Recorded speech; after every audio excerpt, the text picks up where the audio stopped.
Hello दोस्तों, welcome back. एक बार फिर से स्वागत है हमारे YouTube चैनल मरजाना ट्रैवलर की एक और वीडियो पे। होप है आप सब लोग अपने घरों में ठीक ठाक होंगे। बाकी आज की वीडियो में आपके साथ जो शेयर करने जा रहा हूँ, आज की जो इन्फॉर्मेशन एक शेयर करने जा रहा हूँ वो बहुत इंपॉर्टेंट है। वो इसलिए भी इम्पोर्टेंट है क्योंकि मैं अपनी मोस्ट ऑफ दी वीडियोस में ये कहता आया हूँ भी आपको वीज़ा लगवाने कहाँ जाना चाहिए। तो आज की जो मैं वीडियो बताऊंगा वो आपसे उस वीडियो से आपको पता चल जाएगा भी मैं क्यों बोल रहा हूँ भी आपको कहाँ जाना चाहिए वीज़ा लगवाने, उसका क्या रीज़न है, वो कितना इंपॉर्टेंट है। खबर क्या है, एक चाइनीज कपल था, हस्बैंड एंड वाइफ। तो उन्होंने न्यूजीलैंड की रेजिडेंसी अप्लाई की थी। कौन से पाथवे से? एंटरप्रेन्योरशिप के, जो एक बिजनेस वाला वीजा होता है उसके थ्रू। मतलब क्या होता है कि आप पर्टिकुलर अमाउंट अगर इन्वेस्ट करते हो किसी न्यूजीलैंड में, तो न्यूजीलैंड आपको रेजिडेंसी का ऑफर करती है। किस बेसिस पे? भी आप यहाँ हो गए, यहाँ आप 4 लोगों को एम्प्लॉयमेंट दोगे तो उस हिसाब से टैक्स इकट्ठा होगा। मतलब वो एक कैटेगरी है यहाँ पे, बिजनेस कैटेगरी जिसको बोलते हैं। तो उन्होंने उस पाथवे में अपनी रेजिडेंसी अप्लाई की थी। अब इसमें सारा खेल क्या हो गया, वो जिसके थ्रू जा रहे थे वो भी एक लाइसेंस इमिग्रेशन एडवाइजर था, न्यूजीलैंड में ही है लाइसेंस इमिग्रेशन एडवाइजर। मैं यहाँ पे किसी का नाम नहीं लूंगा, ना ही मैं चाइनीज कपल का नाम बताऊंगा, ना ही मैं किसी उसका लाइसेंस इमिग्रेशन एडवाइजर का नाम बताऊंगा, ना किसी कंसल्टेंसी का। वहां पर आपको एक सिर्फ जनरल इन्फॉर्मेशन दूंगा भी हुआ क्या है और उससे आप लोग क्या सीख सकते हो। मतलब क्या आपको पता चल जाएगा भी मैं क्यों बोलता हूँ, कितना इंपॉर्टेंट है। तो हुआ क्या, उन्होंने एक लाइसेंस इमिग्रेशन एडवाइजर के थ्रू बात चलाई, उसके थ्रू अपनी फाइल लगाई, तो सारा कुछ हो गया। वो एक्चुअली हुआ क्या, तो उनकी फाइल रिजेक्ट हो गई, मतलब उनका वीजा रिफ्यूज हो गया। अब उन्होंने क्या कर दिया, उन्होंने क्लेम कर दिया भी भाई इसकी वजह से हमारा वीजा रिफ्यूज हुआ है। मतलब यहाँ की एक ट्रिब्यूनल कोर्ट होती है न्यूजीलैंड में, तो वहां पे उन्होंने केस कर दिया भी एडवाइजर की वजह से हमारा वीजा रिफ्यूज हुआ है। अब उसमें उन्होंने जो फैक्ट बताए हैं, तो जो मतलब इन्वेस्टिगेशन हुआ उससे क्या पता चला, ये जो लाइसेंस इमिग्रेशन एडवाइजर है उसका जो मेन काम होता है, मतलब यहाँ पे है ना, जैसे भी अगर आप लाइसेंस इमिग्रेशन एडवाइजर नहीं हो, अगर आपके पास लाइसेंस नहीं है, यहाँ का ये रूल है, तो आप किसी को एडवाइज नहीं कर सकते, आप किसी का वीजा नहीं लगा सकते। तो ये यहाँ का प्रॉपर रूल है। अगर ऐसा होता है तो आप किसी को मतलब क्या बोलते हैं, गुमराह करने के केस में आपके ऊपर फाइन हो सकता है, मतलब वो पुनिश किया जा सकता है आपको। तब हुआ क्या, वो लाइसेंस इमिग्रेशन एडवाइजर के पास गए थे, तो उसकी एक प्रॉपर कंसल्टेंसी हो गई। तो स्टार्टिंग उसके पास गए थे, उन्होंने उसका केस हैंडल किया।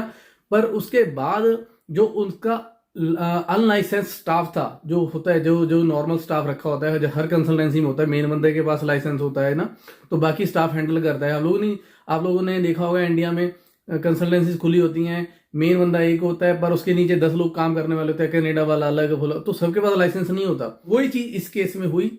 अब उसने स्टार्टिंग में तो हैंडल कर लिया, केस ले लिया, तो उसके बाद जो उसका अनलाइसेंस स्टाफ था उन्होंने कई चीजों को हैंडल किया। तो ट्रिब्यूनल कोर्ट ने ये बोला भी जो तुम्हारा अनलाइसेंस स्टाफ है वो सिर्फ क्लरिकल काम के लिए तुम यूज कर सकते हो, ना कि अपने क्लाइंट को एडवाइस देने या कोई भी उनका डॉक्यूमेंटेशन में उसको यूज नहीं कर सकते। ये साफ होती है, स्टार्टिंग से लेके एंड तक सिर्फ लाइसेंस इमिग्रेशन एडवाइजर ही सारा कुछ करेगा।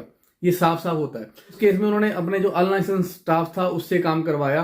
तो दूसरी इन्वेस्टिगेशन में एक और चीज निकल गई भी इनका केस इतना स्ट्रांग नहीं था, मतलब एक तरह से पक्का सा लग रहा था भी ये डेफिनेट रिफ्यूज होगा, मतलब मैक्सिमम चांस थे भी ये अप्रूव नहीं होगा, ये रिफ्यूज हो जाएगा। इसका जो भी उनका वीजा था, जो भी रेजिडेंसी वाला वो उन्होंने वीजा लगाया था, फिर भी उसके बेसिस पे भी आपने अपने क्लाइंट को कैसे सजेस्ट कर दिया भी आप अपना वीजा लगाओ। मतलब ये चीजें यहाँ पे क्लियर होती है भी आपने उसको गुमराह किया, मतलब भी धोखे में रखा, आपने उसको सच नहीं बताया भी तुम्हारा वीजा रिफ्यूज हो जाएगा। अब इसके बदले में वो क्या बोल रहा है भी जो भी उसका लाइसेंस इमिग्रेशन एडवाइजर था उसने बताया, वो मतलब ऑब्वियसली बात है, वो तो सारे चार्जेस को करेगा ना, वो जो भी उसके ऊपर ब्लेम लगे वो तो सारे उसको मना करेगा। वो बोल रहा है भी मैंने ही सारा काम किया था, पर हम लोग किसी बात में 100% श्योर नहीं हो सकते भी इसमें वीजा अप्रूव ही होगा या रिफ्यूज ही होगा, तो इसलिए मैंने फाइल को आगे कंटिन्यू किया। तो उसका मतलब ब्लेम ये है, पर मैं आपको सारी कहानी बताता हूँ तो आपको समझ में आएगा। अब उन्होंने जो बोला भी भाई इसके चक्कर में ये सारा कुछ हमारा नुकसान हुआ है, तो उन्होंने जो कंपनसेशन मांगा वो था, कितना मांगा है, $5.5 लाख का। $5.5 लाख, समझ रहे हो आप कितना हो गया। इतना क्यों मांगा है, क्योंकि अब उनका क्या था, वो लगा रहे हैं मतलब बिजनेस वाले हिसाब में वो लगा रहे हैं, अपना इन्वेस्टमेंट लगा रहे हैं और रेजिडेंसी वाला सीन लगा रहे हैं। उसमें उन्होंने यहाँ पे एक प्रॉपर्टी खरीदी थी, तो और यहाँ पे उनका वीजा रिफ्यूजल आ गया, तो वो उसको कुछ कर नहीं सकते, तो उनको वो सस्ती में बेचनी पड़ गई। तो जो भी उसका लॉस था वो मांग रहे थे, और उन्होंने कुछ $50,000 कुछ और चीज़ के लिए दिए थे, मतलब ये जो सारी इन्वेस्टमेंट जो भी सारी चीज़ें हैं उसके लिए दिए थे। मतलब अलग अलग स्टेप्स पे अलग अलग इन्वेस्टमेंट उन्होंने की थी। कोई प्रॉपर्टी का लॉस था वो भी वो उसके भी भाई तेरी वजह से हमारा लॉस हुआ, वो भी उसमें वो काउंट कर रहे थे। बाकी जो उनके अपने खर्चे हुए थे उस पीरियड के दौरान, मतलब ऐसा नहीं भी खाने पीने पे, बाकी जो उस प्रोसेस में जो उनके खर्चे हुए थे वो भी वो काउंट कर रहे थे। तो सारा मिला के वो बोल रहे थे अब जो हम डिप्रेशन में चले गए, उन्होंने क्योंकि वो भी लगाया भी हम डिप्रेशन में चले गए, हमारा केस इतना लंबा चला, हमारा रिफ्यूजल आ गया भी, ये रिस्पॉन्सिबल है, हमारे मनी का जो लॉस हो गया, हम डिप्रेशन में चले गए।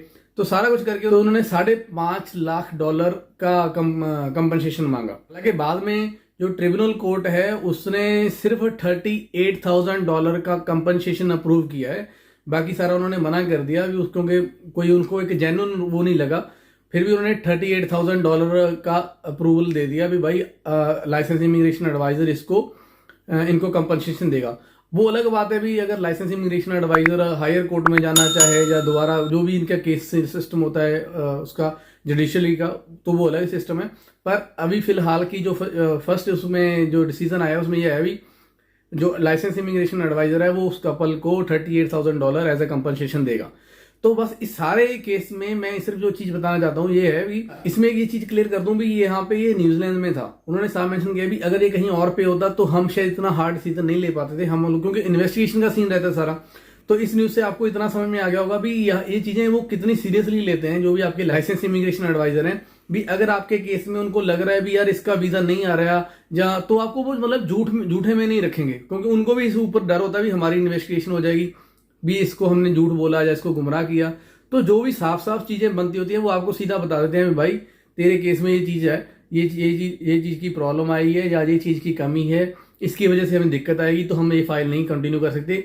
अगर तुम ये पूरा कर लो, फिर चाहे वो फंड की बात है, आइलेट्स की बात है, जॉब ऑफर की बात है, कुछ भी है, अगर जिस चीज की उनको लग रहा है भी यार ये चीजें सेटिस्फाई नहीं कर रही, वो आपको बोल देंगे भाई ये सेटिस्फाई नहीं कर रही, इसमें हमें दिक्कत आएगी।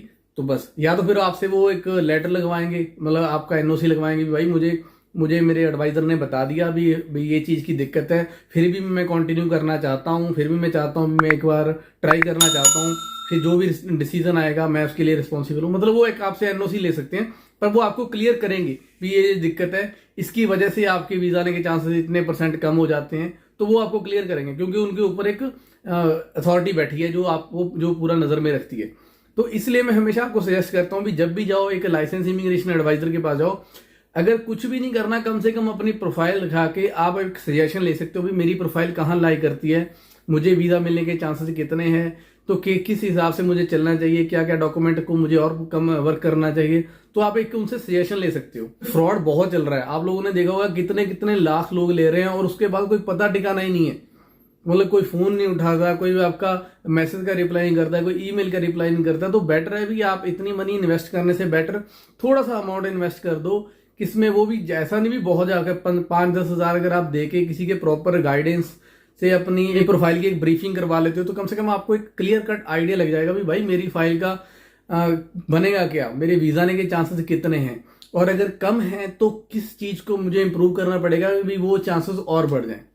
तो आप लोगों के साथ ये न्यूज शेयर करने का मेरा यही एक वो था भी एटलीस्ट आपको एक क्लियर हो जाए लाइसेंस इमिग्रेशन के पास जाना कितना इंपॉर्टेंट है, उनसे वीजा लगवाना कितना इंपॉर्टेंट है। तो उम्मीद है आप लोगों को मेरी बात में थोड़ा सा लग रहा होगा भी हाँ यार ये जो बोल रहा था सही बोल रहा था, ये जो झोला छाप हमारे एजेंट बना रखे हैं तो इनसे पैसे लुटवाने की बजाय हम लोग एक लाइसेंस इमिग्रेशन एडवाइजर के पास जाएं जो हमें प्रॉपर एक गाइड करे। क्योंकि जिस बंदे के पास जिसको जो ऑथराइज ही नहीं है, कोई भी हो जो ऑथराइज नहीं है, जिसके पास अथॉरिटी नहीं है, कोई जिसने किसी से परमिशन नहीं ली ये काम करने की, तो वो कैसे कर देगा। अब मैं आपको सिर्फ जो इन्फॉर्मेशन आती है, जो न्यूज आती है, वही आपके साथ शेयर करता हूँ।